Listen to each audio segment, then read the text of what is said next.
What's up, everybody? Welcome back to RacingDudes.com. Welcome back to another one of our previews. Welcome back to the preview. Let's go to Saratoga on Saturday, race 13 on the card. It is the Belmont Stakes for the last year ever. I would imagine it's going to be at Saratoga, and it's going to be at 1.25 miles. Full field of 9 set to go for this one. We've got your entries up on the screen now. We'll go through these horses one by one, and we'll give you a top 4 at the end. All right, let's get to it. Here we go. The big one is here. And we'll start with a horse that's, maybe not so big on the screen here. The number 1, Vitruvian Man. Vitruvian Man, kind of the late entry into the race, kind of the surprise entry into the race, if you will. This is a horse that has won race this year. It came after a 3-month layoff, and it came in the Santa Anita Derby, where he was third, beaten 9.5 lengths. Now, So Happy and Potente did not run well in the Kentucky Derby, so therefore you kind of feel like the Santa Anita Derby might have been a little bit weaker of a running this year, and then you look at Vitruvian Man, and he was a well-beaten third. So you go back to the 2-year-old form, and you go, okay, is there anything we can kind of sink our teeth into that makes us think, hey, he's got a shot here? The answer is just no, not really. 2 races on the turf to begin the career and just was okay, not great. Then broke the maiden at Keeneland on October 18th, going to mile 16th. That was okay enough. Then was second in a starter allowance race next start at Churchill Downs. Third in a Turfway Park synthetic race. And then, like I said, third in the Santa Anita Derby. Just not for me. Any way, shape, and form. I just don't see where Vitruvian Man is going to be able to get the job done. The number 2 is Power Shift. Power Shift, a horse that is going to, kind of garner the attention of much more people than Vitruvian Man. Power Shift on debut at Tampa Bay Downs. He ran a race that would win 99.999 out of 100 maiden special weights at Tampa Bay Downs. Unfortunately, he was in the race with Emerging Market, and Emerging Market was able to beat him by 3/4 of a length in a big stretch duel that again, Emerging Market was able to get the job done. Instead of going to a maiden next, they tried the Tampa Bay Derby with Power Shift, and it didn't go very well at all. He did not get out of the gate all that well. He did not get the lead, and he didn't run much at all. He got 6, beaten 9.5. Went back to a maiden special weight on Kentucky Derby Day for his next start, where he was able to stalk the pace early / press the pace early, I would say, before taking over and winning by 2 3/4 lengths and winning like a really nice horse would win a maiden special weight, how they would look very good doing it. Now we show up in this spot. A lot of people are going to be high on this horse because of the pace situation. The pace does look like it's going to favor him. Power Shift is most likely going to be on the lead. I would say 95% chance Power Shift's going to be on the lead. He may even be a length ahead, right? So good trip is what this horse is going to be getting, I would imagine. I just think it's too much too soon. I don't think he's good enough. And I always remind people, everybody, well, not everybody, but a lot of people thought, hey, Rodriguez could win the Belmont last year because he's going to be loose on the lead. And he was, and he got beat. You can't, it's got to be more than just you're out there and you're loose. You also have to be a pretty good horse to kick on and take him the full gate to wire without getting caught. I don't think Power Shift can do that. I do think, though, if you're looking for a price that could hit the board, he does make a lot of sense because, yeah, maybe he can't hold off a couple of them, but maybe he can hold off a few of them and get third or fourth even. So a pace play for sure. I don't think he holds on for the win when all is said and done. The number 3 is Chief Wallaby, and he's a horse that will continue to get a lot of attention. He was installed as the 3-1 second choice by morning line maker David Aragona, and I think that's accurate. I think he'll probably be the second choice. Look, I've described it as trying to catch the falling knife if you're going to keep betting Chief Wallaby. One of these days, he is going to put it all together mentally, and his mental aspect is going to match his, physical attributes as far as talent goes and speed goes, and he's going to win one of these big races. But he's been his own worst enemy in his 3 losses. He did break the maiden very impressively at Gulfstream Park and beat the Puma. And then it's kind of went downhill. Second in the Fountain of Youth in a race where he looked like he was the winner and just kind of got tired or hung late. Florida Derby felt like everything was going really, really well for him. Gets third, only beating a half length. He doesn't kick on at the end, and he kind of is running with horses instead of trying to run by them. Kentucky Derby, he really got a poor trip. There's no doubt about it. He got some bad luck as well. He was fourth, only beaten 3 lengths. He was body checked pretty hard in the stretch and kind of got knocked off stride and then regained himself and started running again. So give him credit there. I also think in the Kentucky Derby, he was kind of starting to stick by horses and just try to run with horses a little bit. And that's why he ultimately got kind of, hit in the lane a bit and got bumped into a little bit, is because he kind of was sticking with a few horses, just kind of running by him. He really, really, really just needs to get focused. And it's one of those things. Sometimes horses with little mental struggles like this, they'll break out of it and they'll be fine. Sometimes they never do. It's definitely too early in this horse's career to say, hey, he's kind of like Tacitus, where he just kind of blows it, right? He kind of, you feel like he's the best horse every race, or at least close, and he just can't do it. He's not that, right? It's not to that level yet, but he needs to get it turned around. If he does, he's got a great shot. I don't know that I want to play him at a shorter price when he kind of likes to run with the other horses around him. I think he's going to be on pick 4 and pick 5 tickets for me. Couldn't put him on top because of just that tendency that we're talking about. The number 4 is Renegade, and this is a horse that, honestly, I've been kicking myself ever since May 2nd for not just picking him. When he ran the Arkansas Derby March 28th, I was with some family members, and when he won by 4 lengths and looked great in the stretch, I was like, well, I think that's your Derby winner. And I ranked him number 1 on my Derby rankings from that moment on, all the way up until he drew the rail in the Kentucky Derby. And then I said, no, I'm not doing that. And you watch the first time around in the Kentucky Derby when they crossed the wire for the first time, and Renegade had been hit 4 or 5 times already and bumped, and just a terrible, trip. And in my opinion, too far back. I don't think he wanted to be all that far back in that race. And I said to myself, that's why I didn't pick him. And this is unfair, right? He did come with an unbelievable run, though, only losing by a neck. It felt like he was going to win it, but Golden Tempo was a horse that got up late and was able to get the job done over Renegade. But I told myself I'm excited to bet Renegade back after the Kentucky Derby. I thought if he got a different post, he would have won the race. And anyway, he didn't, and that's history, and there's no reason to talk about it anymore, right? But we can move forward.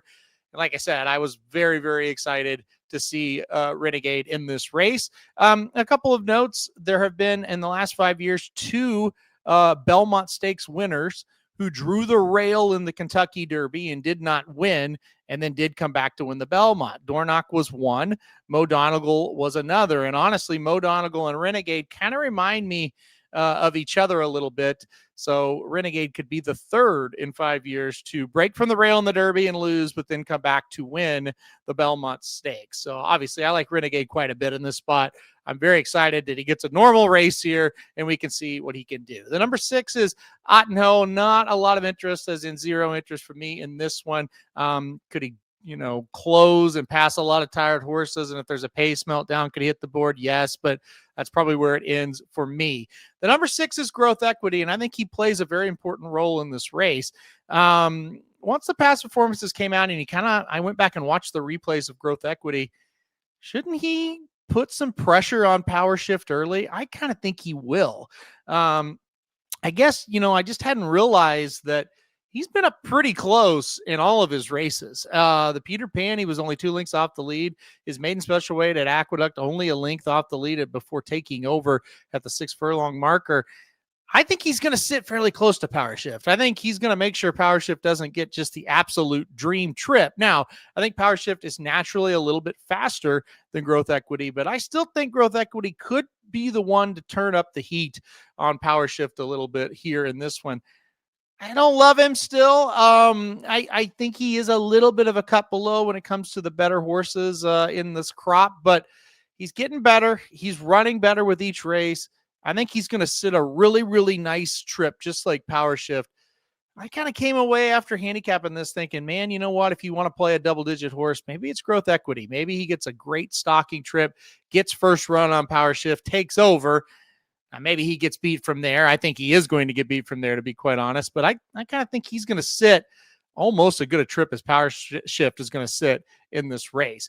The number 7 is Commandment, a horse I did pick to win the Kentucky Derby, and that did not age well. He got 7th, beaten 5 1/4. But before that, had won 4 straight races. And listen, all the nice things I said about Commandment heading into the Kentucky Derby, they're still true. I'm kind of choosing not to take the Kentucky Derby all that seriously as far as handicapping going forward. Kind of more interested in what they did before that race. Now, that could change. That opinion could change if those results kind of hold up from the Kentucky Derby. But, look, hindsight's always 20/20. I thought Luis Saez gave Commandment a pretty good ride as I was watching it live. But as you kind of look back, maybe he moved a little bit too soon, and that move cost Commandment. Johnny V gets aboard here. So Brad Cox he didn't come out and say it, and he won't come out and say it. But I think he kind of agrees with what I'm saying, or he kind of was the first one to kind of point out without saying it, hey, we didn't get a great trip there, didn't get a great ride. This horse won 4 in a row before that, and he's done it every which way. He's stalked the pace. He's kind of been up towards the front. He's been last. He's one on the outside. He's one on the inside. He split horses. So I think he's in here with a big shot. I think he's live in this situation, and it's just a matter of, okay, let's find out how good he really is here, especially at 1 1/4 miles, as he's going to try that for the second straight race. The number 8 is Emerging Market. Emerging Market coming off a 10th place effort in the Kentucky Derby. I think all along that race, I was going to come out of it and go, draw a line through it. It's like third start of his career. He started on February 7th was his first ever race, then to the Derby. Like, that's not going to work. Sounds like he did have some legit excuses coming out of it, I should say. He did throw a shoe, so he did lose a shoe. The foot that the shoe was lost on did bother this horse for a little bit after the race. So, you always hear excuses when horses lose, but that seems to be fairly legitimate that he was not feeling great during the running of that race after he threw the shoe. But again, it's like it was his third start. He was not going to run all that well in the Derby. I don't care what happened. That's just my opinion. I think this is a great spot for him. I think we're going to find out who he is in this race. I think he will be tough in this race. I'm pretty excited. The more I thought about it and kind of looked at him, I got a little excited to think, man, I think this horse is sitting on a good one. And I think he will bounce back and run better in the spot. I think that was kind of going to be the story with Emerging Market all along. Let's see if it starts to unravel like that in this spot. Finally, the number 9 is Golden Tempo. Save the best for last. Well, maybe he did win the Kentucky Derby. That's awfully good, right? We'll see if he can do it again. The biggest problem with Golden Tempo going into the Derby, he just gets too far behind, and sometimes that pace in front of him doesn't materialize, and he's just late to the party. And you see him come up and run third in the Risen Star in Louisiana Derby, but he's just never really around to threaten an actual win. In the Derby, he got the pace, and he got the win. So maybe he, is a horse that, hey, he's getting better and better, and it doesn't really matter about the pace, or maybe he just took advantage of a really nice circumstance. We're going to find out here. Look, I'll be honest, I'm against him in the spot. I am one of those that thinks the pace is really going to really helped him in the Derby, and I don't see a lot of it here. Even if Power Shift and Growth Equity decide they want to clash, I still don't see him going that fast up front. I think 48 seconds for the half is probably where this thing lands. And if not 48, 47 and change, I don't think it's going to be Derby type of speed up front. So, but still, give Golden Tempo credit for winning the Kentucky Derby. I'm not going to be shocked if he wins here. He's just kind of not for me. He's never been for me, and that's makes it a little bit easier for me to try to pass him here, or try to pass on him here, I should say. So I'm not going to play him. If you want to play him, I get it. If you want to say, man, he won the Derby and he beat your horse that you're going to pick here in a second, so I'm playing him.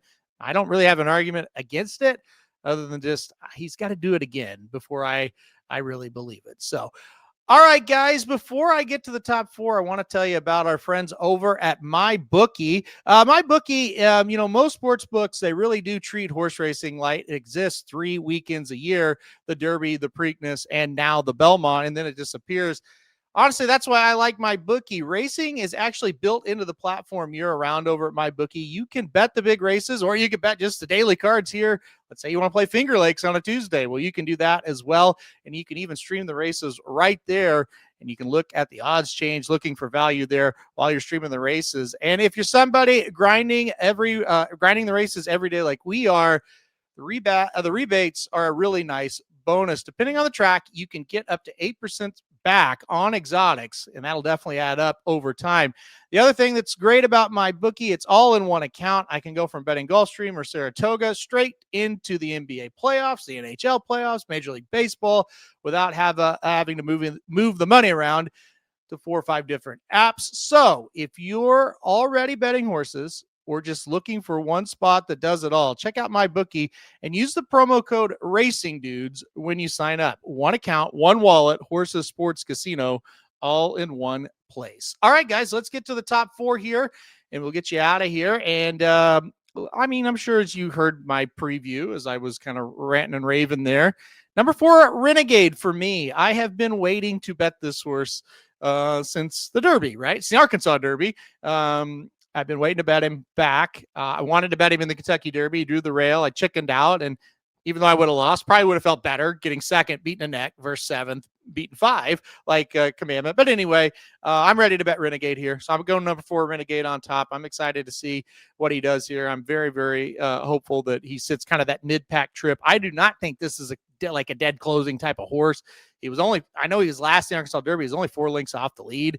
He was only 5 lengths off the lead in Tampa. I kind of think he can sit mid-ish pack and be okay here. So that's what I'm hoping. But I'm going to go number 4, Renegade on top. I'm going to go number 8, Emerging Market in second. The more I just kind of analyzed it, thought about it, I think he's ready to run his big race. Now, how good is his big race? I'm really not 100% sure still, but I'm going to go number 8, Emerging Market in second. I'm excited to see him run. But number 3, Chief Wallaby in third. That just kind of feels like what he's been doing. I will definitely admit that if he can put it all together mentally, he can win this thing easily. Probably be on a few pick 4s and pick 5s for me. So I put Chief Wallaby, the 3 horse, in third. I went with number 7, Commandment, in fourth. So for this year's Belmont Stakes, number 4, Renegade first, number 8, Emerging Market second, number 3, Chief Wallaby third, and then number 7, Commandment in fourth. All right, guys, that'll do us the video. Hit that like button if you like it. Subscribe. You really like it. Want to get alerted anytime we do videos like this. And most importantly, good luck if you're betting the Belmont Stakes on Saturday.